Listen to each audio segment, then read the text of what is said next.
पास की एक औरत ने जब भैंसे की दर्द भरी आवाज सुनी तो वह तुरंत उसकी मदद के लिए दौड़ आई। लेकिन वह भला एक हेलीकॉप्टर कैसे हटा सकती थी। तभी अचानक कुछ अजीब हुआ। हेलीकॉप्टर अपने आप ऊपर उठने लगा और जब उस औरत ने ऊपर देखा तो उसके होश उड़ गए। वह कोई इंसान नहीं बल्कि कई मंजिल ऊंचा विशाल गोरिल्ला था।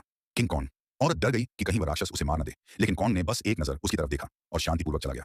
औरत को राहत तो मिली, मगर उसके दिल में अफसोस भी हुआ, क्योंकि वो जानती थी कि इंसान ही इस पवित्र द्वीप पर विनाश लाए हैं।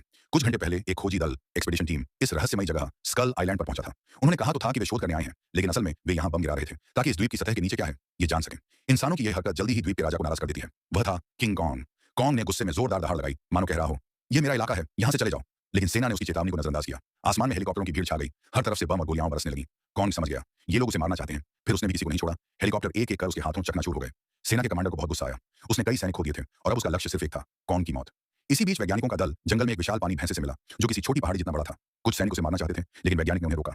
वो समझ गया था कि यह भैंसा शांत स्वभाव का है। और सच में भैंसे ने किसी पर हमला नहीं किया। लेकिन यह स्कल आइलैंड था, यहाँ हर प्राणी इतना शांत नहीं था।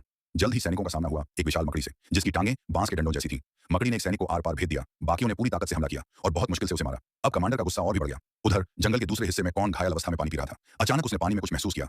वह झट से हाथ डालता है और निकालता है एक विशाल ऑक्टोपस। ऑक्टोपस उसके शरीर से लिपट गया, लेकिन कॉन्ग ने उसे पैरों तले कुचल दिया, फिर उसे फाड़कर वहीं खाने लगा। यह दृश्य देखकर पास छिपा एक सैनिक डर के मारे कांप उठा, लेकिन कॉन्ग ने उसे नुकसान नहीं पहुंचाया, बल्कि चुपचाप वहां से चला गया। असल में कॉन्ग इस द्वीप का दुश्मन नहीं, बल्कि इसका रक्षक, गार्डियन था। स्थानीय आदिवासियों ने वैज्ञानिकों को बताया कि पहले इस द्वीप पर विशाल छिपकलियां राज करती थीं, जिन्हें स्कल क्रॉलर कहा जाता है। सिर्फ कॉन्ग ही था जिसने उन्हें भूमिगत भगा दिया था। अगर कॉन्ग मर गया तो ये दानव फिर से बाहर आ जाएंगे और तब कोई नहीं बचेगा। लेकिन कुछ सैनिकों को इस पर भरोसा नहीं हुआ और उन्होंने जल्द ही अपनी आंखों से देखा कि वो राक्षस कितने भयानक हैं। एक विशाल छिपकली ने उनके साथी को निगल लिया और वह तो इस द्वीप का सबसे छोटा जीव था। वैज्ञानिकों ने सबको चेताया कि कॉन्ग से लड़ना खुद अपने अंत को बुलाना है, लेकिन कमांडर नहीं माना। वह कॉन्ग से बदला लेना चाहता था। रात के समय उसने कॉन्ग पर तेल और आग से हमला किया। कॉन्ग डर में गिर पड़ा, लेकिन वैज्ञानिक समय पर पहुंच गए और उसे बचाने की कोशिश की। तभी जमीन फटी और वहां से निकला सबसे बड़ा स्कल क्रॉलर। कॉन्ग फिर खड़ा हुआ। उसने पहले कमांडर को कुचल दिया और फिर राक्षस से भिड़ गया। दोनों में दिन रात चलने वाली भयंकर लड़ाई हुई। जब वह छिपकली लोगों की तरफ बढ़ी, कॉन्ग ने आकर उसे रोक लिया।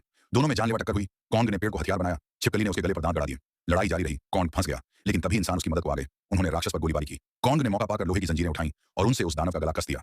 फिर उसने उसे पहाड़ से दे मारा, लेकिन जब उसने नीचे देखा तो वह छिपकली फिर से उठ चुकी थी। कॉन्ग ने एक हाथ में औरत को बचाते हुए दूसरे हाथ से उस दानव के मुंह में हाथ डाला और उसकी जीभ आंखें खींचकर निकाल दी।